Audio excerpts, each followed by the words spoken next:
어머님, 오시기 전에 독감하고 코로나 검사하고 오셨죠? 요즘 독감도 코로나도 유행이라 혹시 모르니까요. 아니, 그냥 왔는데, 어머님, 그러면 가까운 병원에 가서 검사하고 오셔야 해요. 아이가 아직 어리니까 조심해야 하거든요. 아니, 내가 무슨 병이라도 있니? 멀쩡한데 무슨 검사를 해? 요즘은 증상이 없어도 조심해야 해요. 아이를 위해서예요, 어머님. 며느리의 말투는 단호했고 더 이상 대화가 통할 것 같지 않았습니다. 그렇게 현관 앞에서 한참을 서 있다가 결국 병원을 가기로 했어요.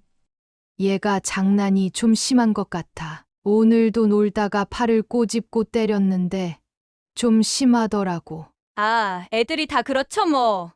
요즘 남자애들은 원래 좀 거칠어요.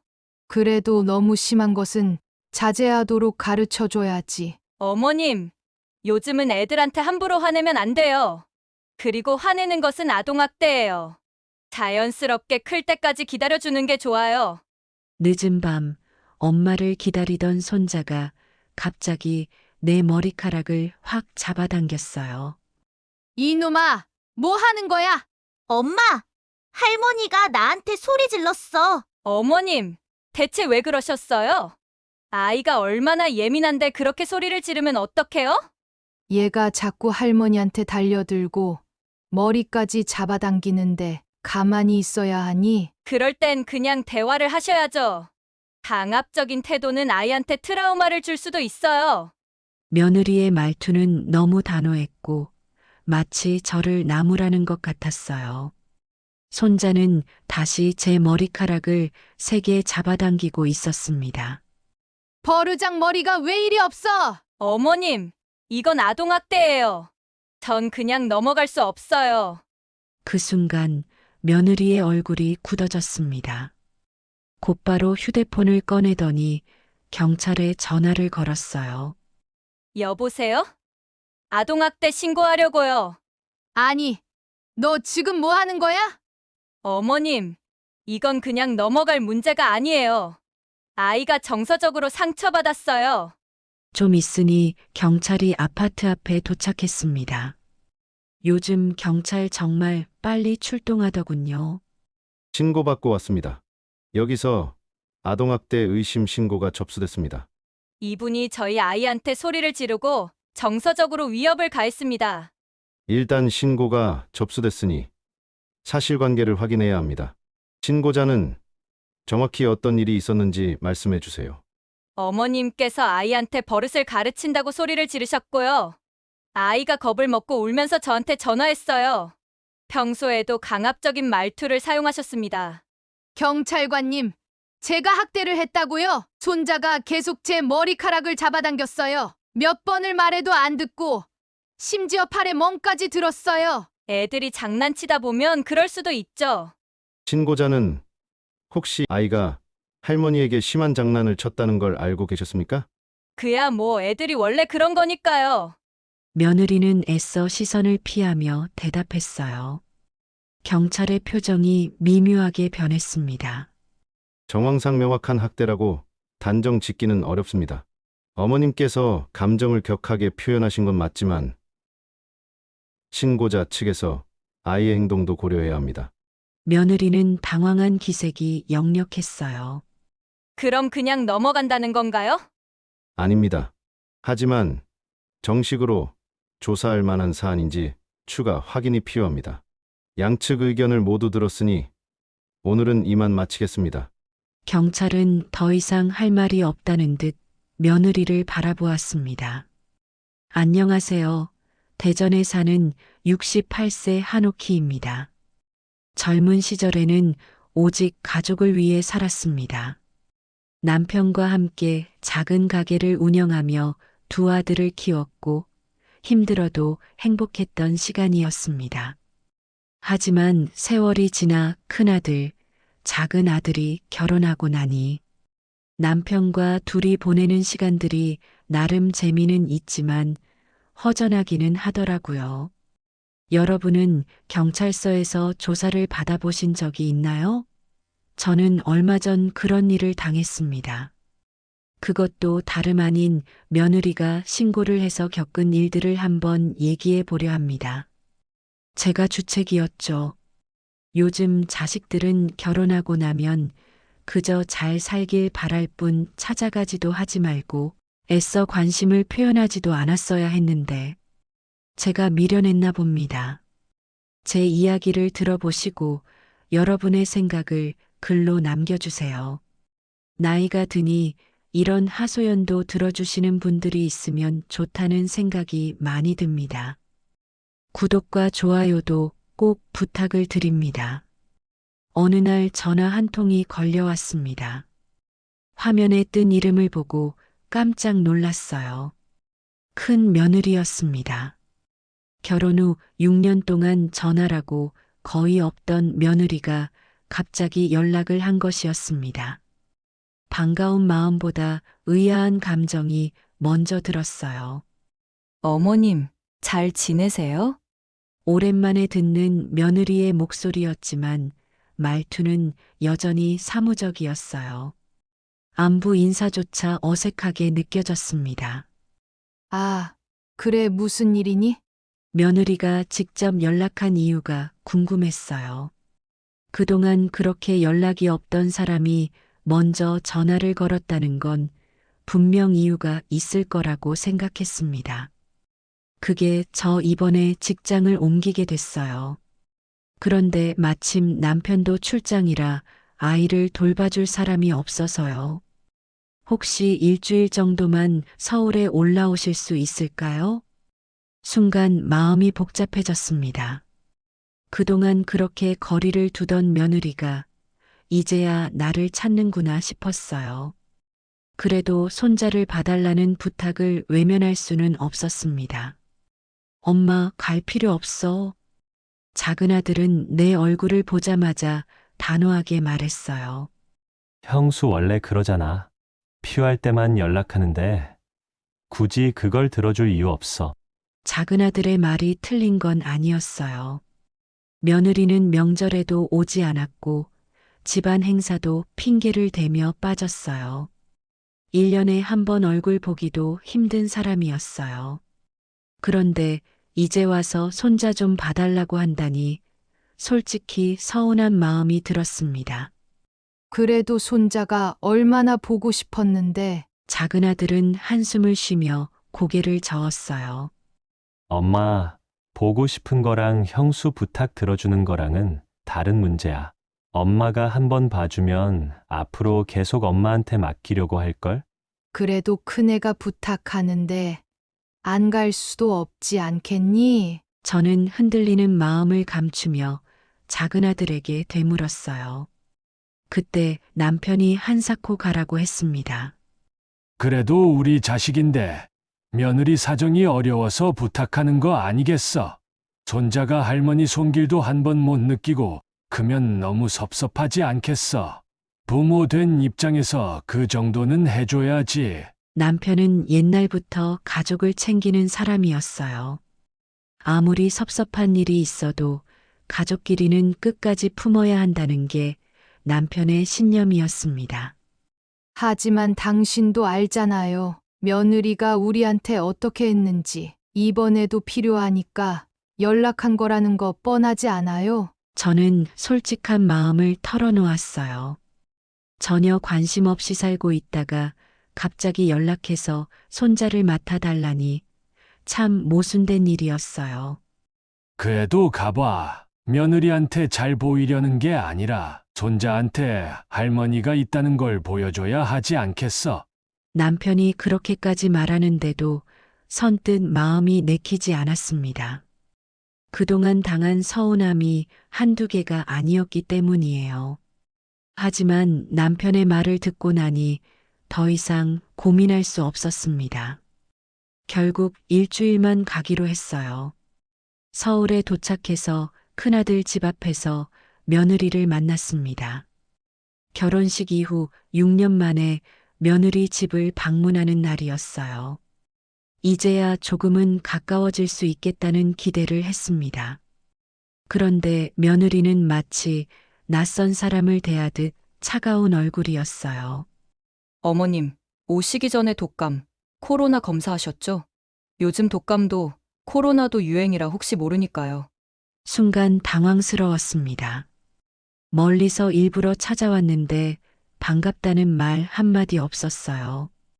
대뜸 독감, 코로나 검사를 했냐고 물으니 기분이 썩 좋지 않았습니다. 아니, 그냥 왔는데 어머님, 그러면 가까운 병원에 가서 검사하고 오셔야 해요. 아이가 아직 어리니까 조심해야 하거든요. 마치 감염된 사람을 대하듯 경계하는 눈빛이 느껴졌어요. 몸도 멀쩡하고 아무 증상도 없는데 집에 들어가지도 못하고 병원에 가라니 이게 과연 예의인가 싶었습니다. 아니, 내가 무슨 병이라도 있니? 멀쩡한데 뭘 검사를 해? 요즘은 증상이 없어도 조심해야 해요. 아이를 위해서예요, 어머님. 며느리의 말투는 단호했고 더 이상 대화가 통할 것 같지 않았습니다. 그렇게 현관 앞에서 한참을 서 있다가 결국 병원을 가기로 했어요. 가는 길에 남편에게 전화를 걸었습니다.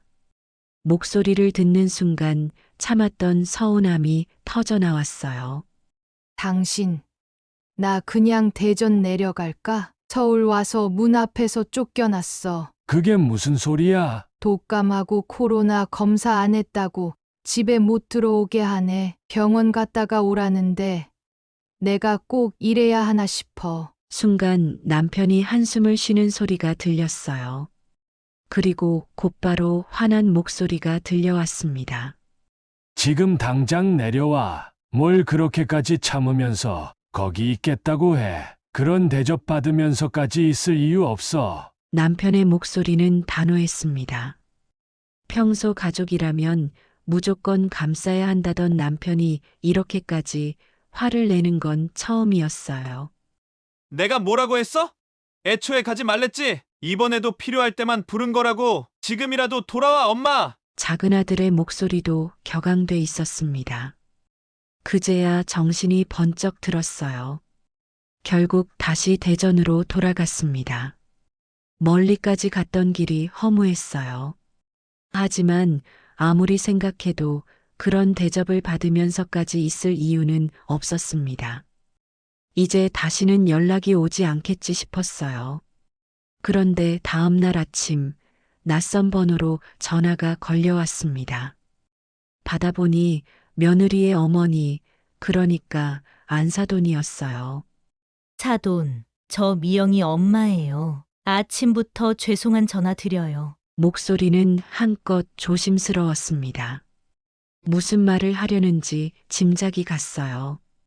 네, 안사돈, 무슨 일이세요? 제가 어제 딸한테 얘기를 들었어요. 정말 죄송합니다. 사돈, 우리 애가 원래 좀 예의가 부족한 면이 있어서. 순간 울컥하는 기분이 들었어요.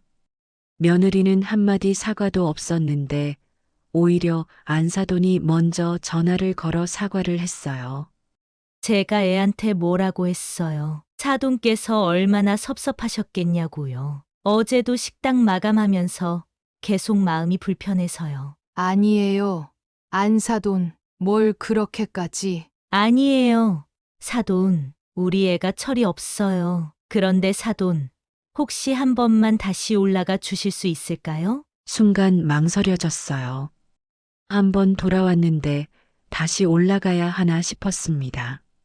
하지만 안사돈의 목소리는 간절했어요. 사돈, 저도 어제 애 많이 혼냈어요. 지금 애가 전화 드릴 거예요. 이번엔 진심으로 사과드릴 거니까 한 번만 받아주세요. 그 말을 듣고 있자니 복잡한 기분이 들었습니다. 그런데 정말로 몇 분 후 며느리에게 전화가 걸려왔어요. 어머님, 저예요. 기운 없는 목소리였습니다. 이제야 미안한 마음이 드는 걸까 싶었어요. 어제는 너무 죄송했어요. 사실 저도 너무 예민했나 봐요. 출장도 있고 일도 많아서 정신이 없어서요. 이제 와서 이런 말을 한다는 게 솔직히 어이가 없었어요.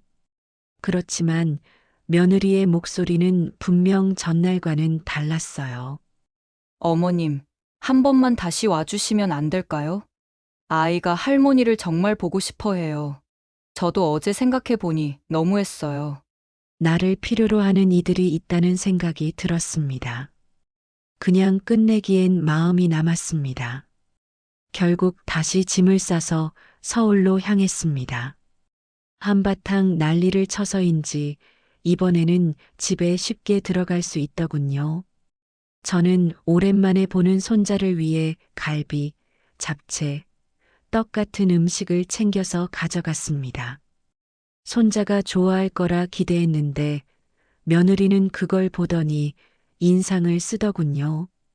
어머님, 이런 음식은 아이한테 좀 부담스러워요. 고칼로리의 고혈당 음식이라서 건강에도 좋지 않거든요.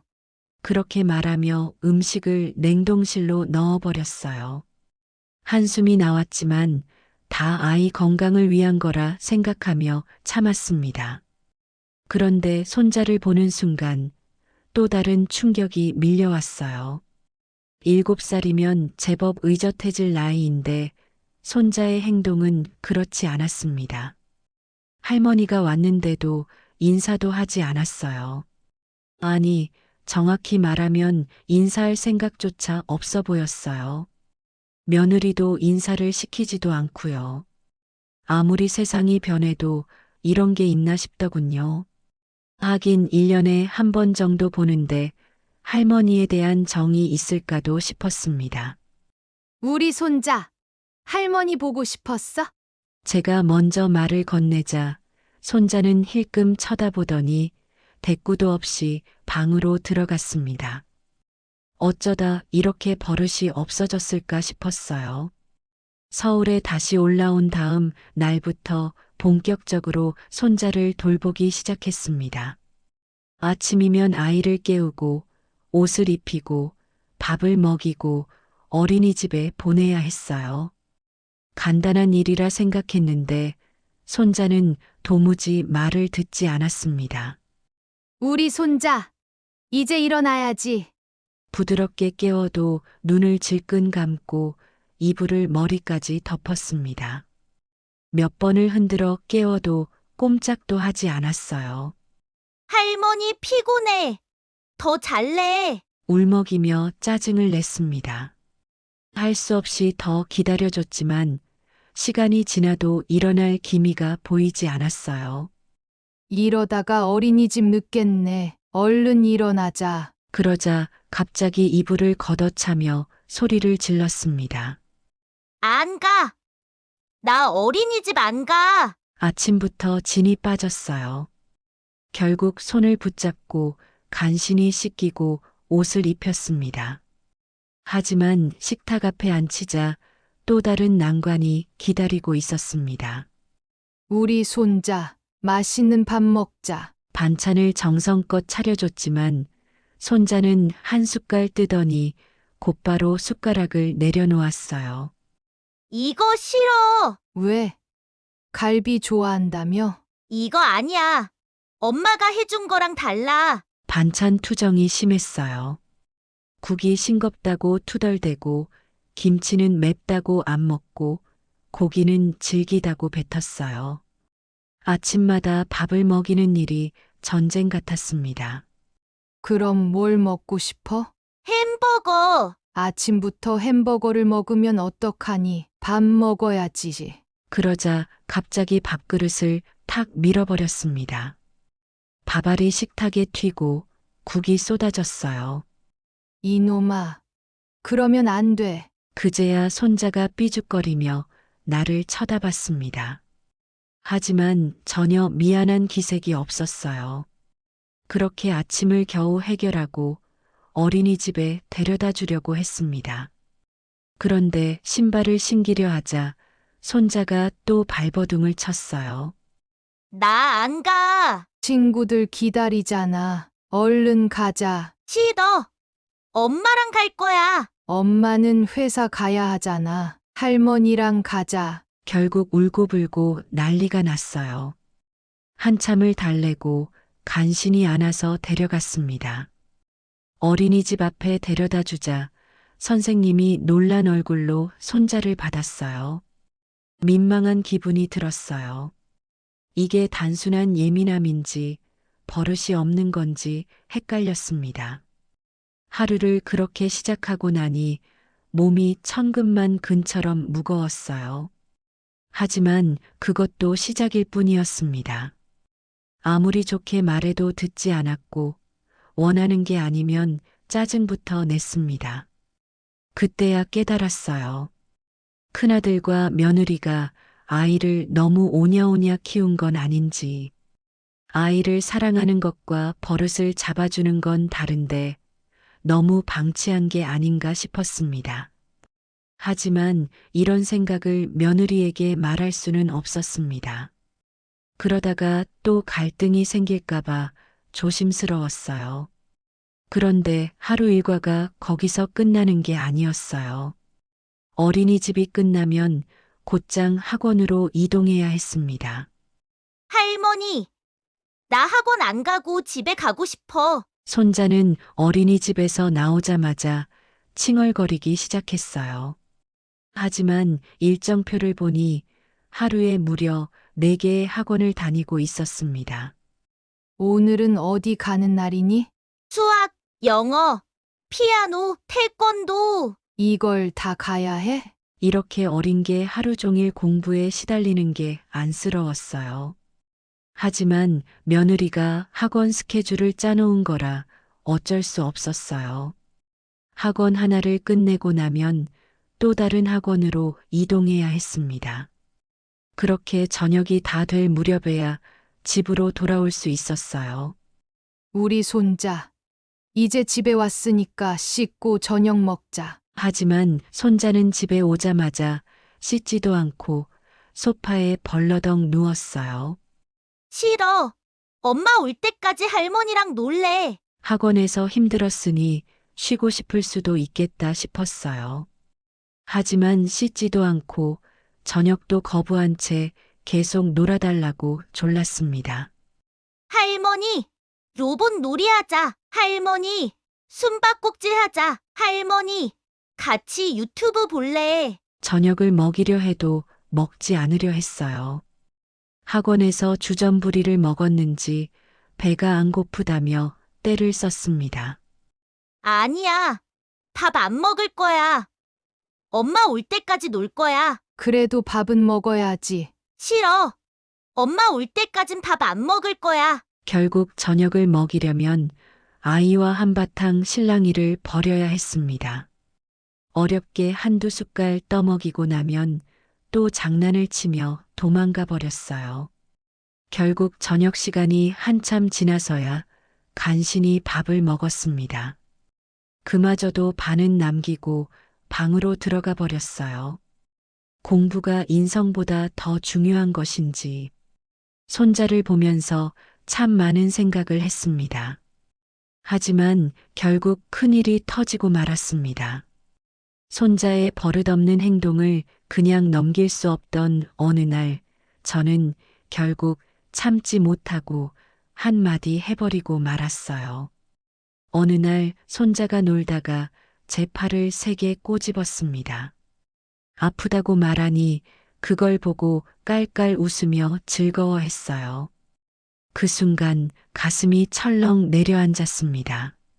할머니 아프잖아. 그러면 안 돼. 할머니, 쟁이 있어. 그러더니 이번엔 주먹을 쥐고 내 팔을 쿡쿡 찔렀어요. 정말 아팠습니다. 아이 장난이라고 가볍게 넘기기엔 점점 도를 지나치고 있었어요. 그날 밤 거울을 보니 팔에 멍이 들어 있었습니다. 며느리가 퇴근하고 온 뒤 조심스럽게 말을 꺼냈어요. 얘가 장난이 좀 심한 것 같아. 오늘도 놀다가 팔을 꼬집고 때렸는데 좀 심하더라고.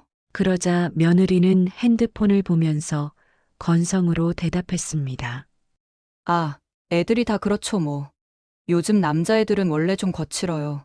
그래도 너무 심한 것은 자제하도록 가르쳐줘야지. 어머님, 요즘은 애들한테 함부로 화내면 안 돼요. 그리고 화내는 것은 아동학대예요. 자연스럽게 클 때까지 기다려주는 게 좋아요. 순간 어이가 없었습니다. 어른한테 손찌검을 하는 게 자연스러운 성장 과정인가 싶었어요. 그런데 더 기가 막힌 건 며느리가 아이에게는 아무 말도 하지 않았다는 거예요. 엄마, 나 배고파. 손자가 부엌으로 뛰어오며 외쳤습니다. 며느리는 화난 얼굴로 아이를 안아 올렸어요. 우리 아가 오늘 하루 잘 보냈어? 엄마랑 뭐 먹을까? 아이의 버릇없는 행동에 대해선 단 한마디도 하지 않았어요. 그 모습을 보니 한숨이 나왔습니다. 이렇게 크면 대체 어떤 어른이 될까 싶었어요. 그런데 문제는 그날 밤이었습니다. 늦은 밤, 엄마를 기다리던 손자가 갑자기 내 머리카락을 확 잡아당겼어요. 이놈아, 뭐 하는 거야? 너무 아파서 반사적으로 소리를 질렀습니다.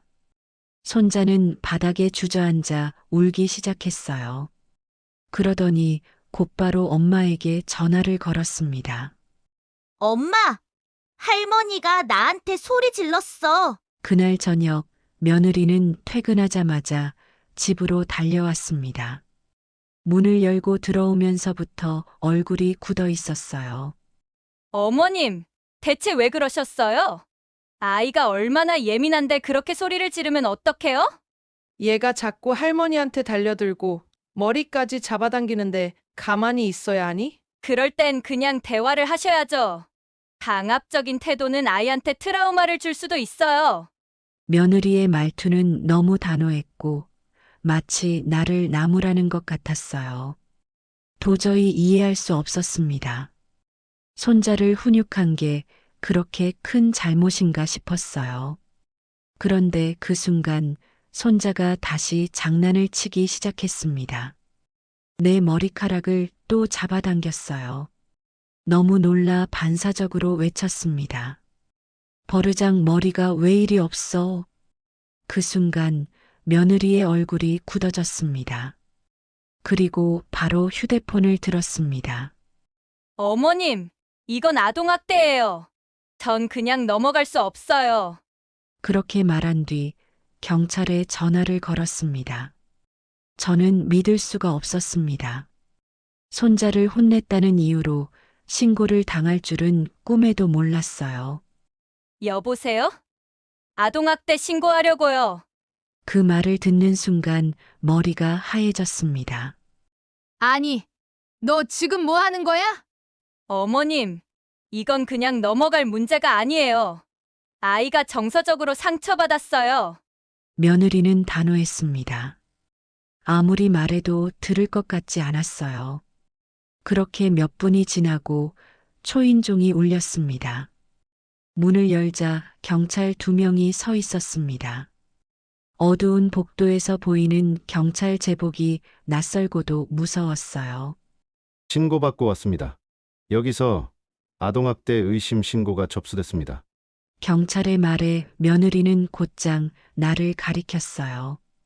이분이 저희 아이한테 소리를 지르고 정서적으로 위협을 가했습니다.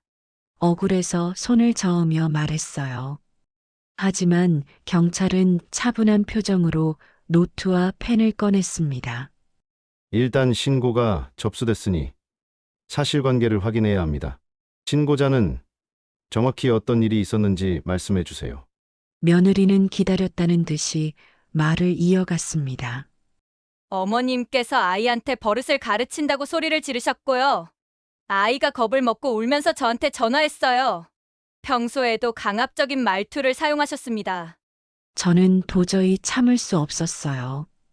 그동안 손자의 장난을 참아온 게 얼마인데 이제 와서 학대라니. 경찰관님, 제가 학대를 했다고요? 손자가 계속 제 머리카락을 잡아당겼어요. 몇 번을 말해도 안 듣고 심지어 팔에 멍까지 들었어요. 저는 급히 소매를 걷어 팔을 보여주었습니다. 푸르스름하게 든 멍이 선명하게 남아 있었어요. 경찰이 그것을 보더니 시선을 며느리에게 돌렸습니다. 이 부분은 알고 계셨습니까? 며느리는 잠시 말을 잇지 못했어요. 하지만 이내 태연한 얼굴로 답했습니다. 애들이 장난치다 보면 그럴 수도 있죠. 그럼 부모님께서도 이 문제를 알고 계셨다는 건가요? 네. 뭐 그런 정도로 신고할 일은 아니잖아요? 경찰이 잠시 노트에 메모를 했어요. 그리고 다시 나를 바라봤습니다. 어머님께서 아이를 신체적으로 때리거나 밀친 적은 없으신가요? 절대 없어요. 제가 그럴 사람이 아닙니다. 그럼 오늘 아이에게 소리를 지르신 건 맞나요? 저는 한숨을 내쉬었습니다. 맞아요. 하지만 그건 얘가 계속 머리채를 잡아당기고 배를 들이받고 해서 순간적으로 한 말이에요. 그동안 너무 심해서 몇 번이나 조심하라고 했지만 듣질 않았어요. 경찰은 조용히 고개를 끄덕이며 상황을 정리하는 듯 했어요.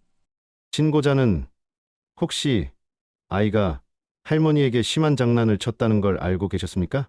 그야 뭐 애들이 원래 그런 거니까요. 며느리는 애써 시선을 피하며 대답했어요. 경찰의 표정이 미묘하게 변했습니다. 정황상 명확한 학대라고 단정 짓기는 어렵습니다. 어머님께서 감정을 격하게 표현하신 건 맞지만 신고자 측에서 아이의 행동도 고려해야 합니다. 며느리는 당황한 기색이 역력했어요. 그럼 그냥 넘어간다는 건가요? 아닙니다. 하지만 정식으로 조사할 만한 사안인지 추가 확인이 필요합니다. 양측 의견을 모두 들었으니 오늘은 이만 마치겠습니다. 경찰은 더 이상 할 말이 없다는 듯 며느리를 바라보았습니다. 앞으로 이런 일이 재발하지 않도록 서로 노력해 주세요. 그렇게 경찰은 돌아갔습니다. 남은 건 서먹해진 공기뿐이었어요. 경찰이 돌아간 뒤 거실에는 냉랭한 공기만 감돌았습니다. 며느리는 여전히 불만스러운 표정을 지었고 저는 더 이상 아무 말도 하고 싶지 않았어요. 어머님도 이제 그만 쉬세요. 며느리는 짧게 한마디 하더니 방으로 들어가 버렸어요. 저만 덩그러니 거실에 남겨졌습니다. 가슴이 답답하고 속이 쓰려왔어요. 결국 저는 조용히 방으로 들어가 짐을 챙겼습니다. 싸늘하게 식어버린 마음을 안고 한밤중에 집을 나섰어요. 택시를 타고 서울역으로 향하며 창밖을 바라봤습니다. 밤거리는 조용했지만 내 마음은 소란스러웠어요. 손자를 위해 올라왔는데 돌아오는 것은 아동학대 신고와 경찰 조사뿐이었습니다. 그게 가족이 할 짓인가 싶었어요. 그렇게 대전으로 내려왔습니다. 모든 걸 내려놓고 다시는 연락하지 않겠다고 다짐했어요. 그런데 다음 날 아침 휴대폰이 요란하게 울렸습니다. 화면을 보니 큰아들이었습니다. 전화를 받을까 말까 망설였어요. 하지만 피한다고 해결될 문제는 아니었습니다. 깊은 한숨을 쉬고 전화를 받았습니다. 엄마, 지금 어디야? 큰아들의 목소리는 다급했습니다. 대전이지 집에 왔다. 엄마, 도대체 무슨 일이야? 출장 끝나고 왔더니 집이 난리야. 아들은 아직 상황을 제대로 모르고 있었습니다. 저는 천천히 어젯밤 있었던 일을 설명했습니다. 내 아내가 아동학대라고 경찰을 불렀다. 내 아들이 나한테 계속 장난을 심하게 쳤어. 팔에 멍이 들 정도로 꼬집고 머리채를 잡아당기고 배를 들이받고 그래서 한마디 했더니 그게 학대래서 경찰을 불렀더라. 큰아들은 말을 잇지 못했습니다. 그래서 짐 싸서 그냥 내려왔다. 한동안 전화기 너머에서 아무 소리도 들리지 않았어요. 큰아들은 숨을 고르는 듯 했습니다. 그러다 이내 낮고 분노 섞인 목소리로 말했습니다. 엄마, 당장 내려갈게. 큰아들의 목소리에서 분노가 느껴졌습니다. 하지만 저는 차분하게 대답했어요. 아니, 올 필요 없다. 이제 다 끝났다. 끝나다니. 이게 말이 돼? 큰아들은 한동안 말을 잇지 못했습니다. 그러다 한숨을 쉬고 조심스럽게 말을 이어갔어요. 엄마 그래도 애 엄마도 자기 나름대로 생각이 있었을 거야. 그 말을 듣는 순간 가슴이 철렁 내려앉았습니다. 혹시나 했지만 역시나였습니다. 내 아내가 경찰까지 불렀는데 그걸 지금 감싸는 거야? 엄마. 나도 그건 너무했다고 생각해. 근데 엄마도 너무 감정적으로 대응한 거 아니야? 엄마 손자가 아직 어리잖아. 그렇게 강하게 말하면 애가 겁먹을 수도 있잖아. 그 순간 피가 거꾸로 솟는 느낌이었어요. 그러면 나는 어른이라서 내 아들이 때리고 꼬집어도 가만히 있어야 했어? 팔에 멍이 들고 머리를 잡아당겨도 그냥 참고 웃어야 했냐고? 큰아들은 변명하려 했지만 더 이상 듣고 싶지 않았습니다. 저는 한숨을 내쉬며 단호하게 말했어요. 됐어. 이제 신경 쓰지 마라. 큰아들은 어릴 때부터 성실하고 똑똑했습니다. 대학을 졸업하고 좋은 직장에 들어갔지만 자리를 잡는데 시간이 필요했습니다. 작은 아들은 일찍 결혼의 대전에 정착했고 명절이나 생일 때마다 우리 부부를 챙겨주었어요. 하지만 큰아들은 결혼 후 점점 거리를 두려는 듯한 모습이 보였습니다. IMF 시절 남편이 서울에 집을 사야 한다고 해서 어렵게 마련한 아파트가 있었습니다. 큰아들이 결혼할 때 며느리 친정에서도 집 이야기가 나왔고 결국 큰아들이 그 집에서 살기로 했어요. 그때만 해도 가족을 위해 좋은 결정을 했다고 생각했습니다. 하지만 결혼 후 큰아들은 명절에도 오지 않았고 제사 때도 얼굴을 보기가 어려웠습니다. 처음에는 며느리가 부담스럽고 직장일이 바빠서 그러겠거니 했어요. 하지만 몇 년이 지나도 연락은 뜸했고 점점 멀어지는 느낌이 들었습니다. 처음 며느리를 만났을 때 약간은 차가운 듯한 느낌을 받았습니다. 예의는 있었지만 그렇게 살갑지는 않았어요. 저 역시 그럴 수도 있다고 생각하며 크게 개의치 않았습니다. 그래도 상견례 자리에서 만난 사돈들은 참 예의 바른 분들이었어요.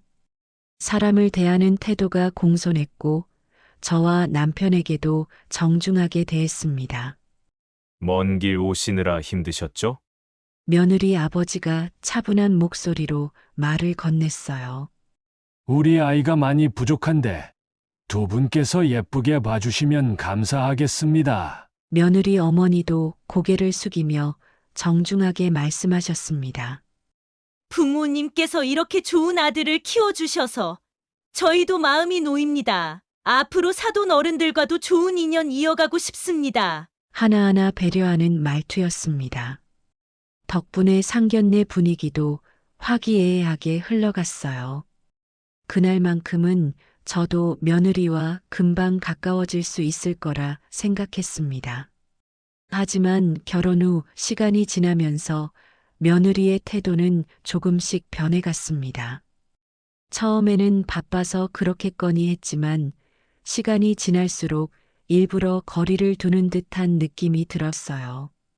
가장 결정적인 순간은 작은 아들의 결혼식이 끝나고 가족끼리 저녁을 먹던 날이었습니다. 형수님, 요즘 바쁘시죠? 대전에 자주 놀러 오세요. 작은 아들이 조심스럽게 말을 꺼냈습니다. 큰 아들은 머쓱한 듯 웃으며 말을 아꼈어요. 그런데 며느리는 대놓고 이런 말을 했습니다. 저희도 바쁘거든요. 시댁만 챙기면서 살 수는 없잖아요. 요즘은 각자 사는 시대인데 서로 기대 안 하는 게 좋은 거 아닌가요? 순간 공기가 싸해졌습니다. 작은 아들과 작은 며느리는 말없이 저를 쳐다보았어요. 너는 아무 말도 하지 않았습니다. 서운한 마음이 들었지만 혹시라도 분위기를 망칠까봐 그냥 넘기기로 했어요. 그 후로도 며느리는 종종 예의 없는 말을 자주 했습니다만 요즘 젊은이들이 그러려니 하고 이해를 하고 살았습니다. 요즘 젊은 사람들은 명절 스트레스 안 받고 살려고 해요.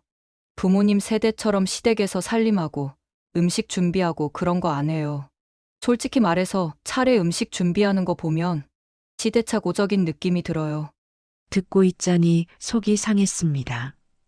하지만 직접 대놓고 화를 낼 수도 없었어요. 요즘은 애들 교육 방식도 달라서 어른들이 너무 개입하시면 좀 곤란해요. 특히 어릴 때부터 아이의 자율성을 존중해야 한다고 하더라고요. 요즘은 조기 교육이 무엇보다 중요해요. 놀게 둘 수는 없어요. 하나하나 따지고 들면 끝이 없었습니다. 하지만 참고 넘어갔어요. 내 자식이 선택한 배우자였고 아무리 서운해도 내색하면 안 된다고 생각했어요. 그렇게 기다리던 첫 손자가 태어났습니다. 손자를 직접 보고 싶었지만 코로나로 인해 며느리가 거부했습니다. 지금은 위험하니까 안 오시는 게 좋아요. 혹시나 코로나 감염될 수도 있으니 안 오시는 게 좋을 것 같아요. 그리고 산후조리원에서 외부인 면회도 안 되는 거 아시죠? 그렇게 말하니 가보고 싶어도 갈 수가 없었습니다. 대신 남편과 상의를 해서 산후조리원 비용을 선물로 보냈어요. 그런데 고맙다는 전화 한 통 없었어요. 오히려 안 사돈이 대신 전화를 걸어 고맙다고 했습니다. 사돈 어른, 이렇게 큰 돈 보내주셔서 정말 감사합니다. 덕분에 아이도 잘 회복하고 있고 산모도 편하게 지내고 있어요. 다음에 꼭 한번 찾아뵙고 인사드리겠습니다. 저는 그 목소리를 들으며 참 많은 생각이 들었어요. 며느리는 아무런 연락도 없었지만 사돈은 정중하게 감사 인사를 전했습니다. 그저 좋은 마음으로 했던 일이었는데 그날 이후로 서운한 마음을 감출 수 없었어요. 우리 가족에서 큰아들과 며느리와는 그렇게 지내고 있었는데요. 이번 일로 더 이상 회복은 힘들지 않을까 생각이 되었고 저와 남편 또한 더 이상 참을 수가 없었습니다. 그런데 며칠 뒤 경찰서에서 다시 연락이 왔습니다. 며칠 전 접수된 아동학대 신고 건으로 추가 조사가 필요합니다. 정확한 사실관계를 확인해야 하니 경찰서로 나와 주시겠어요? 순간 가슴이 답답해졌습니다. 신고한 사람은 며느리인데 저는 또다시 경찰서에 불려가야 했어요.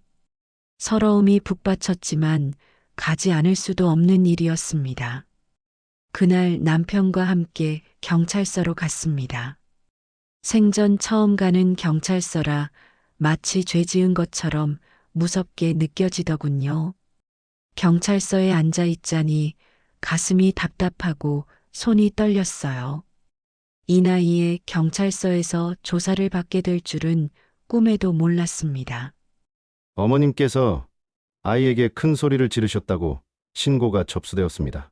당시 상황을 다시 한번 설명해 주시겠어요? 저는 천천히 그날의 일을 설명했습니다. 손자가 장난을 치다가 팔을 꼬집고 머리를 잡아당겼어요. 몇 번이나 조심하라고 했는데 듣질 않았고 결국 순간적으로 소리를 질렀습니다. 그런데 그걸 아동학대라고 신고를 했다는 말씀이신가요? 네, 그렇습니다. 경찰은 조용히 메모를 하더니 내 팔을 바라보았습니다.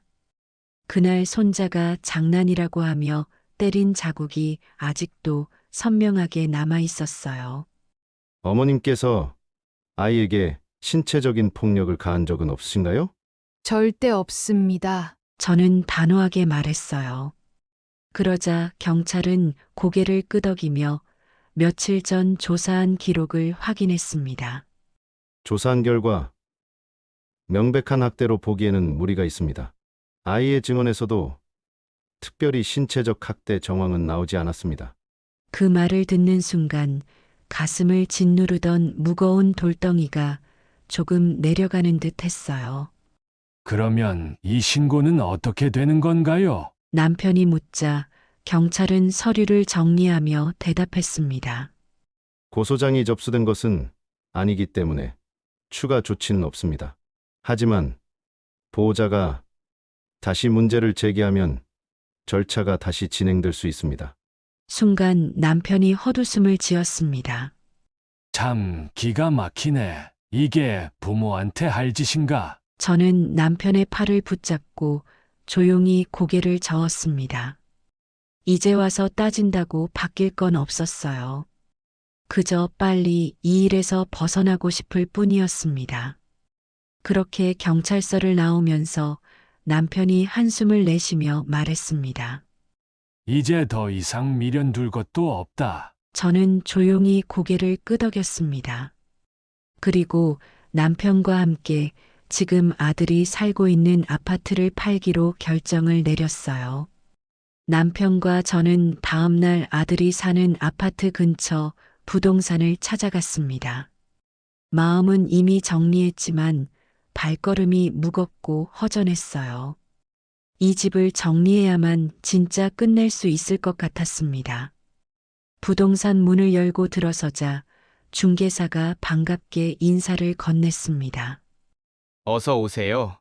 어떤 일로 오셨습니까? 자는 단호한 목소리로 말했습니다. 이 단지 201동 801호를 팔려고 합니다. 순간 중개사의 눈이 커졌습니다. 그 자리에서 컴퓨터를 두드리더니 놀란 얼굴로 우리를 쳐다봤어요. 어르신, 이거 처음 사셨을 때보다 몇 배나 올랐습니다. 요즘도 계속 오르는 추세라 조금만 더 두시면 더 좋은 가격 받을 수 있어요. 남편과 저는 서로 얼굴을 마주 봤어요. 처음 샀을 때보다 이렇게 많이 올랐다는 게 신기했어요. 당시 IMF로 경제가 불안정할 때 남편이 억지로 샀던 집이었습니다.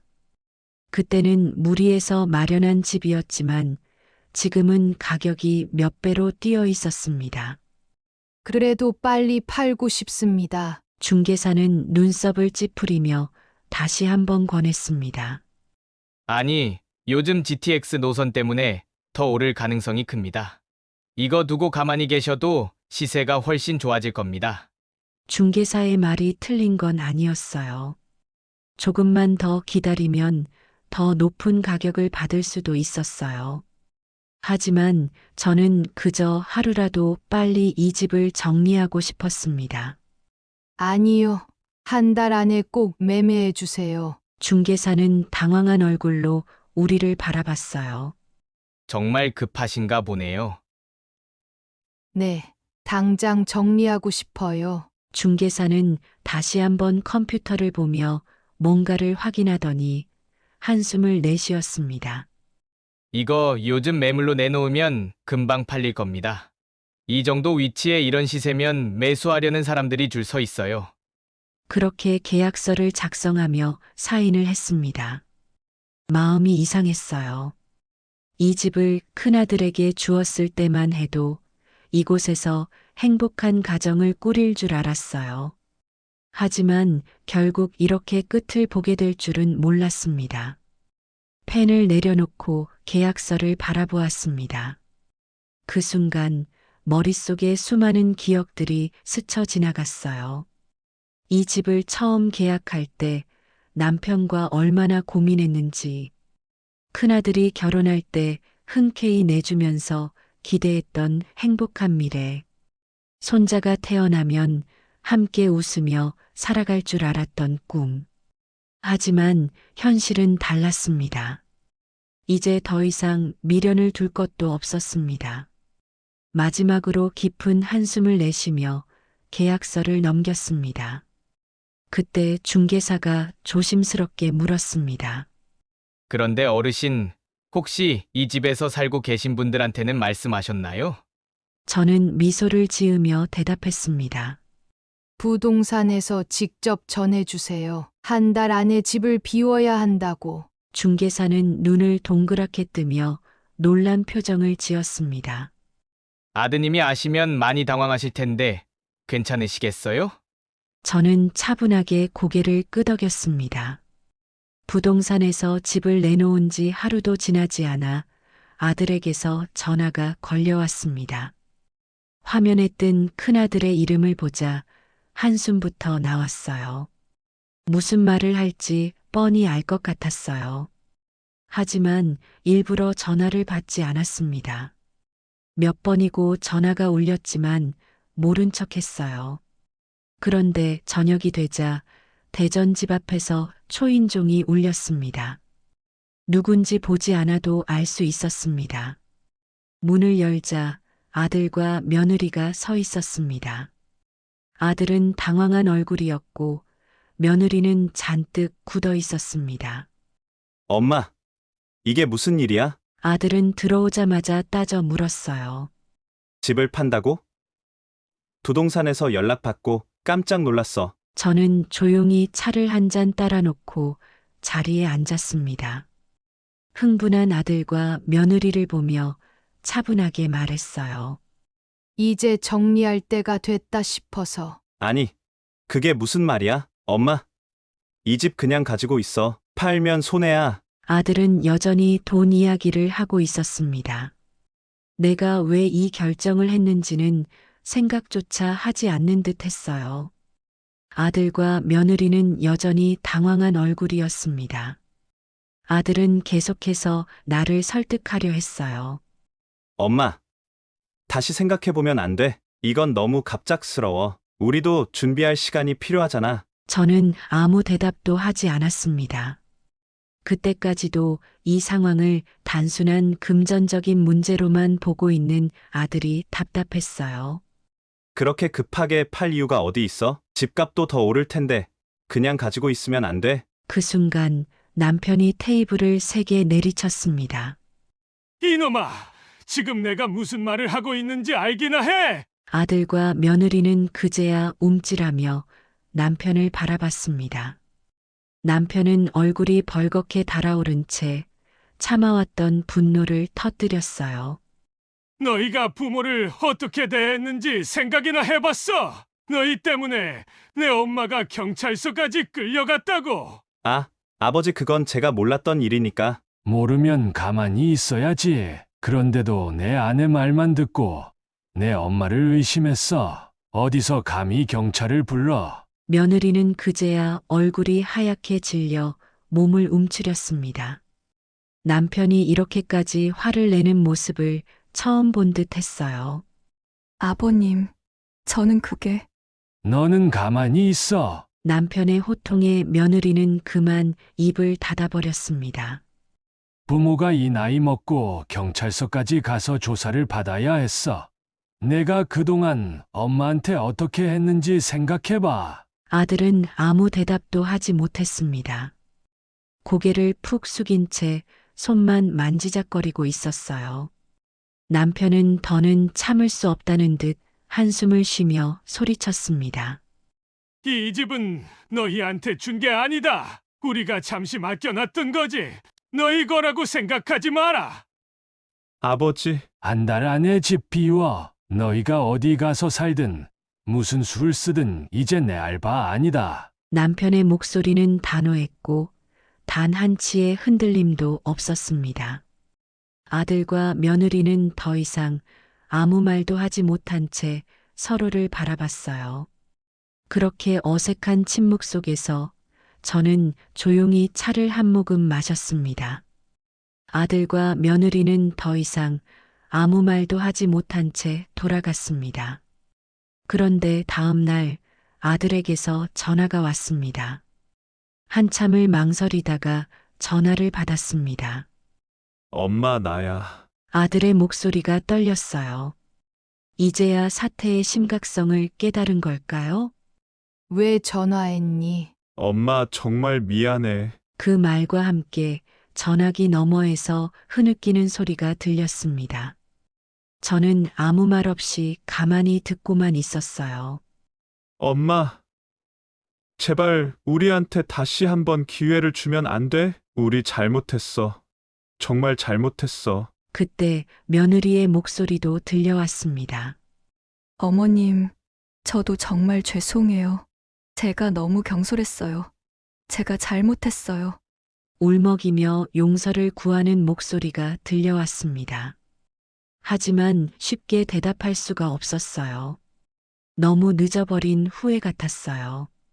엄마, 우리 어디로 가야 해? 지금 당장 나가면 정말 갈 곳이 없어. 그제야 현실이 느껴졌을 겁니다. 저는 차가운 목소리로 대답했습니다. 그건 내가 알아서 할 일이다. 엄마, 제발 한 번만 다시 생각해줘. 저는 깊은 한숨을 쉬었습니다. 하지만 마음이 흔들리지는 않았어요. 너희가 내게 했던 일을 생각해봐라. 지금 당장 집을 비우라는 것도 아니다. 한 달이라는 시간 줬으니 그 안에 알아서 해. 그렇게 전화를 끊었습니다. 아들과 며느리는 결국 자신들의 행동을 후회하며 울었어요. 하지만 이제 와서 후회한들 저와 남편이 받은 상처가 쉽게 아물지는 않을 거예요. 아들과 며느리는 결국 한 달 안에 집을 비워야 했습니다. 처음에는 어떻게든 버텨보려 했지요. 며느리는 친정에 잠시 들어가 살겠다고 했지만 친정 부모님도 마냥 반기지는 않았습니다. 그 집도 사정이 넉넉지 않았거든요. 결국 아들은 대출을 알아보기 시작했고 여기저기 돈을 구하려 애썼지만 이미 생활비와 아이 교육비로 빠듯한 형편이라 원하는 만큼의 대출을 받는 것도 쉽지 않았습니다. 부부는 밤새 머리를 맞대고 고민했을 겁니다. 하지만 현실은 냉정했습니다. 결국 선택할 수 있는 건 서울 외곽의 작은 빌라뿐이었습니다.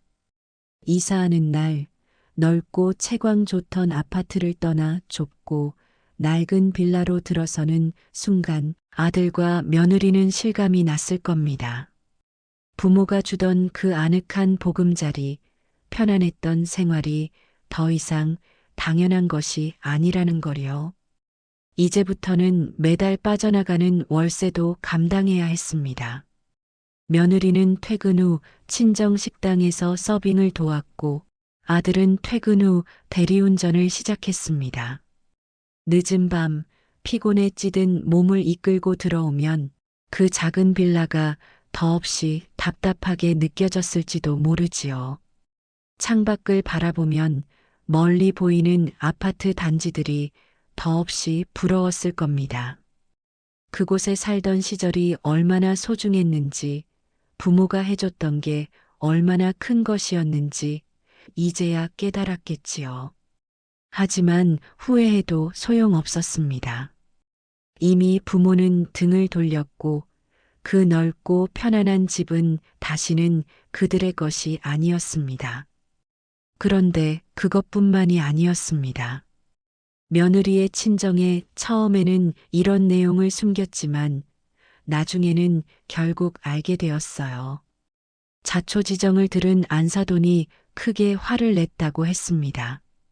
내가 제정신이야? 어머님한테 어떻게 그런 짓을 할 수가 있어? 안사돈은 며느리를 다그쳤고 며느리는 그제야 고개를 푹 숙였습니다. 그게 그렇게까지 큰일인 줄 몰랐어요. 뭐? 그럼 경찰을 부른 건 작은 일이었어? 사람이 어떻게 그렇게 무서운 짓을 할 수가 있니? 며느리는 아무 대답도 하지 못했습니다. 안사돈은 며느리뿐만 아니라 아들에게도 화를 냈어요. 차위는 도대체 뭐 했어? 어머님이 경찰서까지 갔는데 그걸 그냥 보고만 있었어? 아들도 제대로 변명하지 못했습니다.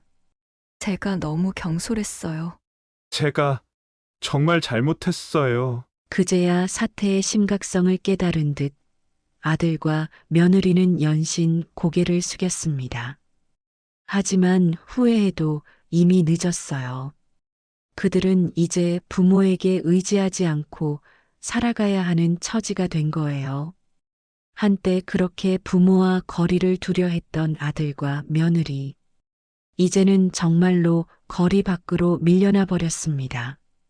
저는 이 소식을 듣고도 아무런 감정이 들지 않았어요. 그저 담담하게 너무 당연한 결과라는 생각이 들 뿐이었어요. 그 일이 있은 후 아들과 며느리는 완전히 달라졌습니다. 예전에는 명절이든 제사든 핑계를 대며 오지 않았던 사람들이었어요. 하지만 이제는 가장 먼저 연락을 하고 참석하려고 했습니다. 엄마, 이번 명절엔 뭐 필요해? 아버지 좋아하시는 생선이랑 과일 내가 준비할게. 어머님, 이번 제사 음식은 제가 도울게요. 전에 어머님이 만드신 갈비찜 배워보고 싶어요. 예전 같았으면 상상도 못할 말들이었습니다. 특히 며느리가 직접 음식을 배우겠다고 한 건 처음 있는 일이었어요. 처음엔 남편과 나는 그저 지켜보기만 했습니다. 솔직히 처음부터 믿기 어려웠어요. 하지만 시간이 지나면서 그들이 진심이라는 걸 조금씩 느끼게 됐습니다. 아들은 명절이 되면 직접 운전해서 내려왔습니다. 며느리도 함께 내려와 저희에게 인사를 하였습니다. 손자는 여전히 장난이 심했지만 적어도 이제는 기본적인 예의는 배운 듯 했습니다. 할머니, 저 이번에 유치원에서 상 받았어요. 손자가 자랑스럽게 상장을 내밀었을 때 나는 처음으로 웃으며 아이의 머리를 쓰다듬어 줄 수 있었습니다. 아들과 며느리는 어떻게든 우리에게 잘하려 했습니다. 평소에도 연락을 자주 했고 예전처럼 거리 두는 태도는 완전히 사라졌어요. 엄마, 이번 주말에 뭐 해? 우리 가족끼리 식사라도 할까 해서. 아버님, 건강검진은 꼭 챙기셔야 해요. 제가 병원 예약 도와드릴게요. 예전 같았으면 상상도 못할 말들이었습니다. 처음에는 조금 어색했지만 이제는 자연스러워졌어요. 나는 남편과 둘이 있을 때 종종 이야기하곤 했습니다.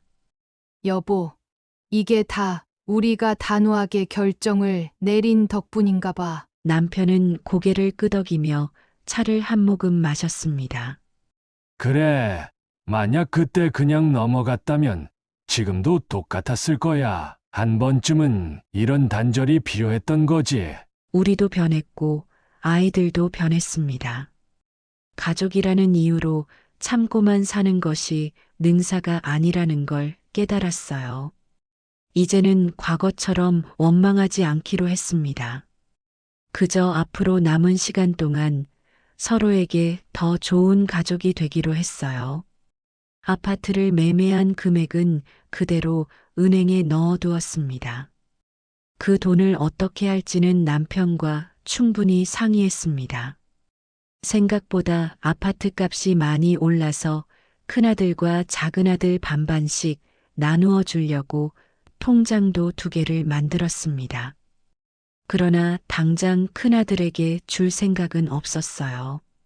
지금 조금 변했다고 해서 본성이 바뀌었다고 보기는 힘드니까요. 여보, 그래도 우리 나중에 저 돈 어떻게 할지 정해야 하지 않을까요? 어느 날 남편과 저녁을 먹으며 조심스럽게 물었습니다. 남편은 차를 한 모금 마시더니 천천히 고개를 끄덕였습니다.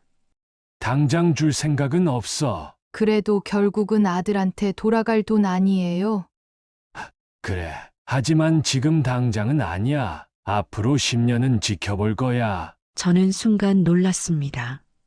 10년이라는 시간 동안 아들과 며느리가 정말 변하는지 보겠다는 뜻이었어요. 남편은 한숨을 쉬며 말을 이어갔습니다. 한 번 혼났다고 사람이 완전히 달라지진 않아. 지금은 반성하고 잘하려고 하지만 시간이 지나면 또 예전으로 돌아갈 수도 있잖아. 그 말에 저는 아무 말도 할 수 없었습니다. 사실 남편의 말이 맞았어요. 그래서 당장 돈을 주지 않고 10년을 지켜볼 거야. 정말 변했다 싶으면 그때 가서 생각해 보자고. 저는 천천히 고개를 끄덕였습니다. 남편은 깊은 한숨을 내쉬며 덧붙였습니다. 그래도 자식인데 사람이 되게 만들어야지. 그 말을 듣는데 가슴이 이상하게 먹먹해졌어요. 그동안 받은 상처가 컸지만 그래도 남편의 마음속엔 아직도 아들에 대한 애정이 남아 있었어요. 참, 부모란 존재는 어쩔 수 없이 자식을 포기하지는 못하나 봅니다. 결국 우리는 그 돈을 당장은 쓰지 않고 그대로 두기로 했습니다. 정말로 아들과 며느리가 변한다면 그때 가서 다시 생각해 보기로 했어요. 지금 당장은 몰라도 언젠가 진심으로 우리에게 다가온다면 그때는 정말 용서할 수 있을지도 모르겠습니다. 제 이야기는 여기까지입니다. 살다 보니 경찰서 조사도 받아보고 참 어이가 없더군요. 경찰서 다녀온 날은 앞으로 정말 다시는 안 보겠다고 다짐했지만 부모라서 쉽게 끊을 수는 없었던가 봅니다. 여러분이라면 어떠셨을까요? 저와 남편의 결정이 맞는 것일까요? 여러분의 생각을 댓글로 남겨주시면 감사하겠습니다.